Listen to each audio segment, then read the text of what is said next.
Hello everyone, welcome back my YouTube channel. আপনারা কেমন আছেন? আশা করছি আপনারা ভালো আছেন। আপনাদের দোয়ায় আলহামদুলিল্লাহ আমিও ভালো আছি। আমি আজকে যে বিষয়টা নিয়ে কথা বলবো সেটা হচ্ছে যে আমার একজন ভাই মুর্শিদাবাদ থেকে আমাকে কমেন্ট করেছেন যে ভাই, আমি কাতারের মেডিকেল পেপার পেয়ে গেছি। মেডিকেল করার জন্য যে অ্যাপ্লিকেশনটা এসছে আমার কাছে, সেটার ডেট আমার এখন 7-8 দিন বাকি আছে। তবে আমি যে কলকাতায় গিয়ে মেডিকেল করতে যাব, কোন জায়গায় আমি কিছু বুঝতে পারছি না। তো ভাইয়ের উদ্দেশ্যে আমি আজকে এই ভিডিওটা তৈরি করছি যে কলকাতায় গিয়ে আপনাকে কিছুই বলতে হবে না। আপনি যেহেতু মুর্শিদাবাদের বাসিন্দা, আপনি ট্রেনে চাপবেন চাহে বাসে চাপবেন, কলকাতায় যখন আপনি পৌঁছিয়ে গেলেন, কলকাতা, হাওড়া এবং কি শিয়ালদা যে কোনো জায়গায় আপনি পৌঁছে গেলেন, ওখানে আপনি বাস বাস কন্ট্রাক্টর যারা থাকবে, বাস ড্রাইভার যারা থাকবে, তাদেরকে বলবেন যে আমি সল্ট লেক যাব, কাতার,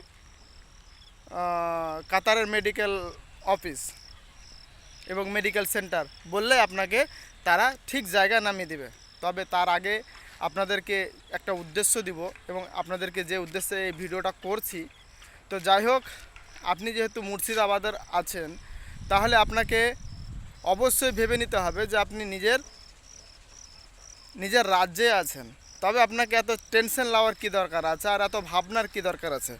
কলকাতা যে কাতারে যে মেডিকেল সেন্টারটা আছে, সেই মেডিকেল সেন্টারে আমি যখন মেডিকেল করতে গিয়েছিলাম, তখন হায়দ্রাবাদ থেকেও লোকজন এসে এখানে মেডিকেল করে কলকাতায়। তারপর বোম্বাই থেকেও আসে। এরকম না যে আপনি হয়তো ভাববেন যে বোম্বাই থেকে কেন আসবে।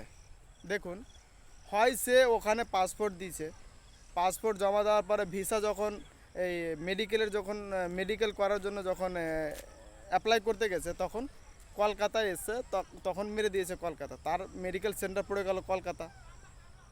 আর একটা কথা আছে যে আপনি কোম্পানির কাজের উদ্দেশ্যে যান, চাহে আপনি কপিল ভিসাতেই যান না কেন, তারা যখন মেডিকেল মেরে দেবে, আপনি যদি কলকাতার থাকেন আর তারা যদি মেডিকেল দিয়ে দেয় মুম্বাইয়ে, তো আপনাকে মুম্বাই যেয়েই করতে হবে। তার কারণ যে উনি আপনাকে একটাই কথা বলবে, ও মুম্বাই হয়ে গেছে তো করে এলে ওখানে, আমি আর ডেট চেঞ্জ করতে পারছি না। তো যাই হোক, এভাবেও অনেকে আছে, তারা এত দূর থেকে এসে তারা এখানে মেডিকেল করে যায়। তো আপনি কেন এত চিন্তা ভাবনা করছেন যে মেডিকেল করতে হবে, তো আমাকে গিয়ে আমি কোথাও হারিয়ে যাব নাকি? তাহলে আপনি যদি হারিয়ে যাওয়ার কথা ভাবছেন, তবে আপনি বিদেশে যাবেন কিভাবে? অতটা চিন্তা ভাবনা করার কোনো দরকারই পড়ে না। আপনি ট্রেনে যদি আসেন, হাওড়াতে নামবেন, নেমে পরে বেরিয়ে দেখবেন যে আপনি যে ট্রেন থেকে নামলেন, ট্রেন থেকে নেমে পরে যে দিক থেকে লোকজন বেরোচ্ছে সেই সাইড দিয়ে আপনি বেরোবেন। বেরিয়ে পরে আপনি ওই বাসের ড্রাইভারকে বলবেন, কখনোই এই জিনিসটা করবেন না যে অনেকে আবার বাইক রাইডার আছে, বাইক রাইডার বলতে কি, বাইক নিয়ে যারা বলে যে বাইক লাগবে বাইক লাগবে, তাদের কাছে আপনি কখনোই যাবেন না। তাদের কাছে যদি আপনি যান, তো হয়তো আপনি প্রতারণার শিকার হতে পারেন। তার কারণ যে আপনি কলকাতা সিটিটাকে ভালোভাবে চিনেন না। কলকাতা হয়তো একবার দুবার এসছেন, আমরাও এসেছি, কিন্তু আমরাও যে কলকাতাটাকে প্রপারলিভাবে চিনি সেটা কখনোই না। তবে আমি বিশেষ করে সাহস করে যে কোনো জায়গায় যাই এবং কি আমি অতটা ভয়ে ভীতু হই না। তবে আমি আপনার উদ্দেশ্যে বলছি যে কোনো মোটর সাইকেলে চাপবেন না, মোটর বাইকে তো চাপবেন না, এবং আমি আপনাকে বলবো প্রাইভেট কারও নেবেন না, প্রাইভেট কারও নেবেন না। আপনি শুধু বাসটাই, মানে আমি বলবো যে বাস আপনার জন্য সব থেকে বেস্ট হবে। আর আমি সব থেকে বেস্ট মনে করি বাস গাড়িকেই।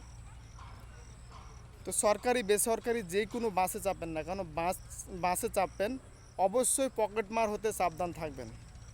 এবং আপনি বাসের কন্ডাক্টরকে ভালোভাবে বুঝিয়ে বলে দেবেন কি, দেখেন আমি কাতারের মেডিকেল সেন্টারে যাব, তবে আপনি আমাকে কাতারের মেডিকেল সেন্টারেই নামায়েন।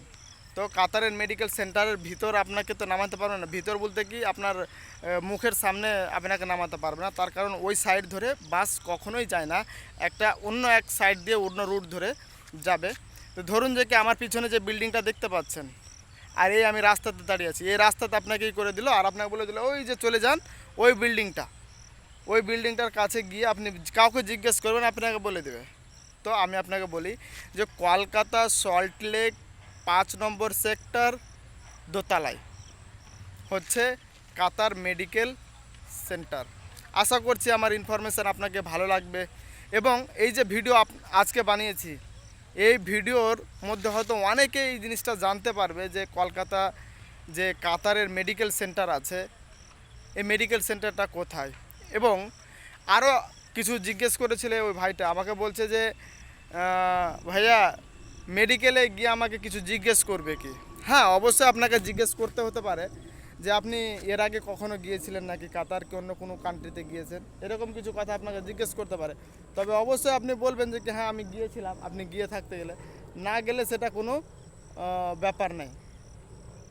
তো আপনি হয়তো বললেন যে কি হ্যাঁ আমি গিয়েছিলাম, গেলে আর না গেলে কোনো ব্যাপার নেই। তবে ও সেরকম কোনো টেনশন হয় না। তবে একটা জিনিস খেয়াল রাখবেন, এটা হচ্ছে সব থেকে চালাকির ব্যাপার। আপনি সবই কিছুতে পাস হয়ে যাবেন, কিন্তু একটা জিনিসে ফেল হয়ে যেতে পারেন।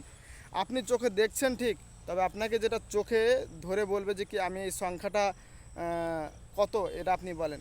তো যে আপনাকে সিসাটা দিবে, সেই সিসাটা চোখের মধ্যে আপনাকে চেপে ধরতে বলবে। চেপে ধরতে গেলে আপনার চোখটা আভা হয়ে যাবে, ঝাপসা হয়ে যাবে। তো আপনি কখনো ওটাকে চেপে ধরবেন না, আপনি ধরবেন একটু হালকা করে। ওই যতই চিল্লাক, যত চেঁচামেচি করুক, আপনি বলবেন না ম্যাডাম আমি ঠিক করে ধরেছি, কি না স্যার আমি ঠিক করে ধরেছি। আর যে কোনো সময় আপনি কথা বলার সময় ভদ্রতা বজায় রাখবেন, আশা করছি আপনার কোনো অসুবিধা হবে না। কারণ যে আমি নিজে থেকে ওটা ট্রাই করে লাগিয়ে দেখেছি, এরকমভাবে খালি লাগিয়ে রেখেছিলাম, তো আমি বলতে পেরেছি। আর যখন চেপে দিলাম তখন আমি বলতে পারিনি। তো আমি ভাবছি হয়তো আমার ফেল হয়ে যাবে, কিন্তু ফেল হয়নি, পাস হয়েছে। তার কারণ যে আমি বলতে পেরেছিলাম। মোটামুটি 7-8 বার আমাকে জিজ্ঞেস করেছে, একটা শুধু ফেল হয়ে যায় যেটা আমি চাপিয়ে দিয়েছিলাম, তো ওটা চোখের সামনে আবঝা হয়ে গেছিলো। তো আশা করছি আপনাদেরকে আমার ইনফরমেশান ভালো লাগবে। আর যাদের এই কোশ্চিন থাকবে, আপনারা কোশ্চেন করবেন, আমি আপনাদেরকে যথেষ্ট ইনফরমেশন দিয়ে সাহায্য করব। এবং আপনাদের হয়তো যেরকম আমি ভিসা রিলেটিভ বেশিরভাগ ভিডিও বানাই, তার কারণ যে ভিসা রিলেটিভের ভিসা, যেহেতু আমি বিদেশ গেছি, বিদেশে গিয়ে আমার যাওয়ার অভিজ্ঞতা আছে, তো তাই আমি ভিসা রিলেটিভই বেশিরভাগ ভিডিও বানাই। তো আশা করছি আপনাদেরকে ভিডিও ভালো লাগবে। ভালো লাগলে লাইক, কমেন্ট, শেয়ার, সাবস্ক্রাইব করবেন। ধন্যবাদ।